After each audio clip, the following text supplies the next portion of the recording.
From the fantasy armchair, it is the Fantasy Tyrant.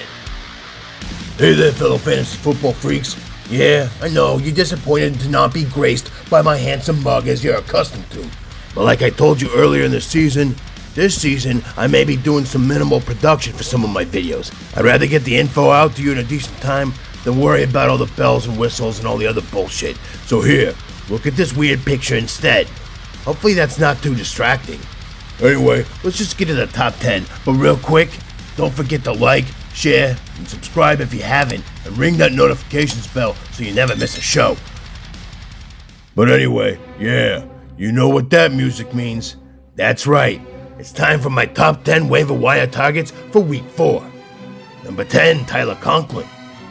As I told you in benches and bumps last week, Tyler Conklin has been a top 10 tight end this season, and no one seems to notice or care. He's still available in like 80% of fantasy leagues. I had him as my sleeper tight end of the week last week, and if you followed my advice and started him, you were rewarded with top 4 tight end production, behind only Mandrews, Travis Kelce, and David Njoku for some fucking reason. The point is, he's legit. One of the top targets for the Jets no matter who's throwing to him, and he's a touchdown threat every week, without being touchdown dependent. This past week, he snagged 8 out of 8 targets for 84 yards, 16.4 fantasy points in PPR. He's the tight end 3 after 3 weeks, with double-digit fantasy points each week, and only 1 touchdown, so that ain't even his ceiling.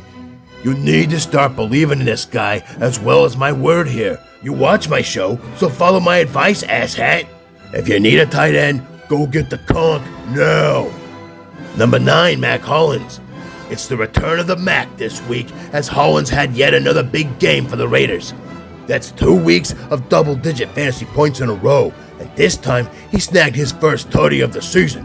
Hollins laid the Mac down this past week, snagging 8 of 10 targets for 158 yards and that touchdown. He was a monster Mac in that game, filling in as Derek Carr's number 2 with Hunter Renfrow out. The only thing keeping him from being a top Mac daddy on this list is the fact that Renfrow could be back as early as this week. But even with Renfrow returning, I have no beef picking up this Big Mac off the waivers. With 18 targets over the past 3 weeks, clearly Hollins has a major role in this offense, and that's a matter of Mac. Alright, that last one was really bad, but I think I got all my Mac puns out of the way, so you won't have to hear them ever again. But mark my words, you've got a solid weekly flex option at the very least for the rest of the season if you pick up Hollins. Okay, I swear that was the last one. Number 8, Russell Gage. It's nothing short of amazing how this guy continues to be so fantasy relevant while being completely under the radar every year. He's like a red shirt in Star Trek or one of the goons from the old Batman show. Some insignificant flunky, but somehow he ends up being in the right place at the right time when a major star is injured or suspended. Could you imagine an old Star Trek episode where Mr. Spock is out sick and replaced by red shirt number 5? Neither can I, but this is what we're dealing with here. I mean, no disrespect to Mr. Gage, but his fantasy relevance is typically dependent on being uninjured and having a beaten heart. But he is gaining the trust of Tom Brady, and that is something to note. Mike Evans is Brady's go-to guy in this offense, but Chris Godwin's been out absent more than a kindergartner with a hypochondriac mother. And Julio Jones is old and apparently as brittle as a geriatric with osteoporosis. Look it up. Or better yet, just pick up Russell Gage, as he's the de facto wide receiver 2 on the Bucs, and his numbers have reflected this as of late. He got 12 of 13 targets for 87 yards and a touchdown this past week, and that's 19 targets over the past 2 weeks. Top 10 in targets in that span. Even with Godwin coming back at some point, Brady trusts Gage, and so should you. And with bye weeks coming up, you need a fill-in, so why not pick up the best fill-in in the biz? Go get Gage. Number 7, Josh Palmer.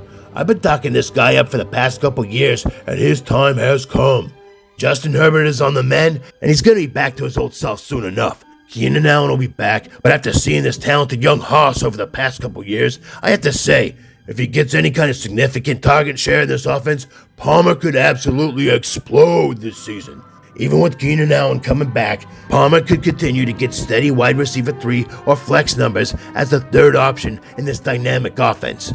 Palmer's got 17 targets over the past 2 weeks, and I don't see his target share taking that significant of a hit, even with Allen coming back. I've got him higher up than most because of his potential down the road rather than his immediate dividends. Worth a speculative ad at the very least. Number 6, Greg Dortch. Dortch the Torch has been setting the fantasy world on fire. Hey, that's my nickname for him. Remember that. If anyone else does it, they got it from me, even though it's basically the most obvious nickname for a wide receiver with that last name like ever. I had him as a sleeper wide receiver this past week, and he had his best outing yet, hauling in 9 of 10 targets for 80 yards. He's the wide receiver 19 on the season, and I don't think zone is going to go away from this kid anytime soon. I'd have him higher on the list if he wasn't anticipating 2 wide receivers higher than him on the depth chart for the Cardinals returning in the next few weeks. But even when Rondale Moore and Nuke Hopkins come back, I think Dortch holds on to a lot of his target share. He'll be like the new Tim Patrick. Seems like a fill-in, but then continues to put up consistent numbers no one believes week after week. He's been on my waiver wire list every week and will probably be on next week too, because for some reason, everyone keeps sleeping on this guy. Well, wake the fuck up, because it's time to believe the numbers and get this guy on your roster. He's 82% available, and that's fucking insane. That number needs to come way down. Get his ass now. Number 5, Michael Gallup. Did we all forget that before getting hurt, this was one of the breakout candidates of the year in preseason last season? Cooper Rush doesn't hurt the playmakers all that much in the Cowboys offense, so I expect Gallup to make an impact not just on his team, but in fantasy right away once he's back, which should be this week, my sources say. He's at least worth a pickup for flex consideration, and when Dak comes back, you'll watch those flex numbers flirt with wide receiver 2 numbers. Lest we forget, in his second season, 2019, he averaged over 15 fantasy points per game at PPR. Well rested and ready to explode, Gallup wants to get back to this level of production when he returns this season. Determined to make a name for himself, he'll be hungry and chomping at the bit to get fed early and often. He could be a steal off the waivers if your league mates aren't paying attention, so get him before they do. Number 4, Zay Jones. We all knew Christian Kirk was going to be a superstar in this new-look Jags offense, but no one thought there'd be room for another. Trevor Lawrence hasn't exactly been known for producing fantasy-viable wide receivers in his short stint in the game, but I think we found what we're looking for in Zay Jones. Dude showed a lot of promise spoiling some other up-and-comer spotlights while he was on the Raiders, but this year, for the Jags, he's gotten a golden chance to start in a big role on an offense that'll need to throw a lot, and that means fantasy gold. He's averaging about 14 fantasy points over the first few weeks of the season and had a huge stat line this past week, hauling in 10 of 11 targets for 85 yards and a touchdown. That's 24.5 fantasy points for the mathematically challenged. Add it all up though, and you're doing pretty well picking up and starting Zay Jones in your flex. Doesn't take a genius to figure that out, so do the smart and sensible thing and pick his ass up. Number 3, Romeo Doubs. Wherefore art thou, Romeo? Smoking them doobs, or dobs, or maybe dabs, I don't know. Anyway, the hype was all over this kid in preseason like glitter on a stripper's tits. Relentless. And now, those who didn't believe are seeing the light. Even with Allen Lazard back in the mix, Doubs was targeted 8 times and caught all 8 for 74 yards and a score. All of us analysts were remarking on his connection with Rodgers in the preseason, and with a receiving core filled with basically jamokes, he's been steadily climbing his way up the depth chart. He could take over as the top wide receiver in no time. He's living up to all the hype, and if that's the case, he needs to be on your squad. Fuck that, he needs to be on my squad. Just keep ignoring him so I can snatch him up in every league. Being the top wide receiver in an Aaron Rodgers offense is like being a made man in fantasy football. That's why I have him so far up on this list. He's getting consistent targets. With Sammy Watkins out and Christian Watson banged up, Dobbs only has the fucking Lizard King Allen Lazard to contend with. Rodgers is going to get the ball to Dobbs more and more as their rapport continues to grow. Lazard will be the odd man out eventually. Get ahead of it and pick up Dobbs now. Number 2, Alexander Madison. Okay, so typically the cutoff is 50% ownership, and Madison's ownership level is closer to 55, but he's a major pickup this week, so if he happens to be available in your league, don't hesitate, get him right away. Dalvin Cook went out with a dislocated shoulder, and this ain't something he's foreign to, but there may be some damage that needs to be healed over a couple weeks, and the Vikes are definitely going to let their stud running back get the rest he needs, especially since they've got Alexander Madison. As we've seen in games he started for Dalvin Cook, there isn't too much of a drop-off between Cook's production and Madison's. Cook could miss a couple of weeks, but that could end up being a lot more if the shoulder injury gets exacerbated. Madison ain't a carbon copy of Dalvin Cook, but he looks similar on the field, and I'm not just talking about the hair. The way they run, cut, find the hole, accelerate, all very similar. He's one of the best backup running backs in the league and perhaps the best matchup as a handcuff in fantasy. If you're not new to the game, you've seen this all before. Cook goes down and Madison becomes a league winner. If you can't get the number one on this list and Madison's available in your league, you're okay with getting him as the booby prize on the waiver wire. Speaking of number one, my top waiver wire pickup for the week this week is no surprise, Khalil Herbert. Duh. Preseason, I was telling you to draft Herbert with your last pick and stash him, because I had a feeling this was going to happen, either due to injury or Herbert outplaying Monty. Hopefully you'll listen, but if not, I hope he's available in your league and you have the top waiver wire priority, or you're pretty much fucked. He's going to come off number one in practically every league he's available in this week, and it's not a mystery as to why. He's more explosive than Monty, faster, and more elusive. This past week, he showed where he improved from last season. He's tougher and grittier, all around a better back than Montgomery in my opinion, but the numbers got my back on this one.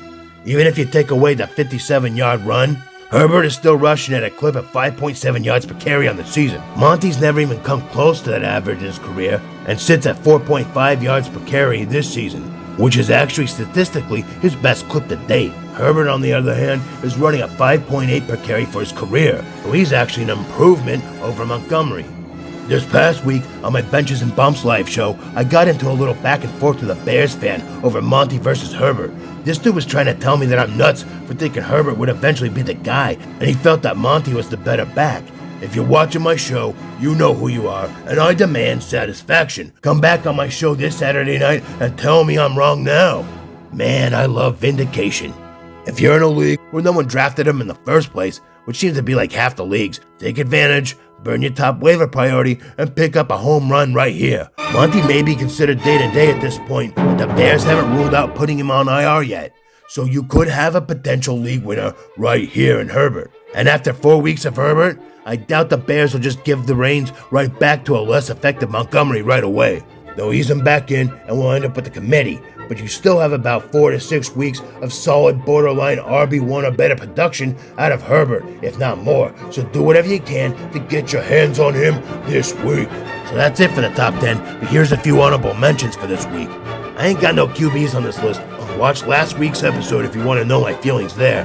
But if Trevor Lawrence is still available in your league, as he is in about 40% of leagues, and you need a QB either for upcoming bye weeks or to replace your injured or underachieving QB, he'd be in the top 5 or 6 range on this list. If Tyler Boyd's available in your league, he's number 11 on the list. He's more valuable when he's the number 2 guy, so if Higgins ends up missing this next week with the toe issue, pick up Boyd. I think Noah Brown goes back to being a deep league bye week filler when Gallup comes back, which looks to be this week, so I'm not adding him in a ton of leagues at this point. Shep got hurt again. See if Kadarius Toney or Kenny Golladay are available, although the breakout rookie season for Dan Bellinger may make those two irrelevant in what may be the worst passing offense in the league. Bellinger was on my radar in preseason too. I had him ranked much higher than most analysts. I love this kid. Keep an eye on him. He may end up on the list soon enough. KJ Osborne? Yeah, we've seen this. You really think he's going to spell Jeffy of his role every week? I don't think so. If you're in a deep league and everyone else is gone, he's worth a stash in case JJ or Thielen get hurt. But other than that, I'm not too excited about him yet. Braylon Burks and George Pickens are both speculative ads if you got the room. Both of them are just waiting for their respective rookie QBs to take over for their respective mediocre veteran QBs in order to break out. Not putting on the list though until we see reason to. And David Njoku does his shit every year.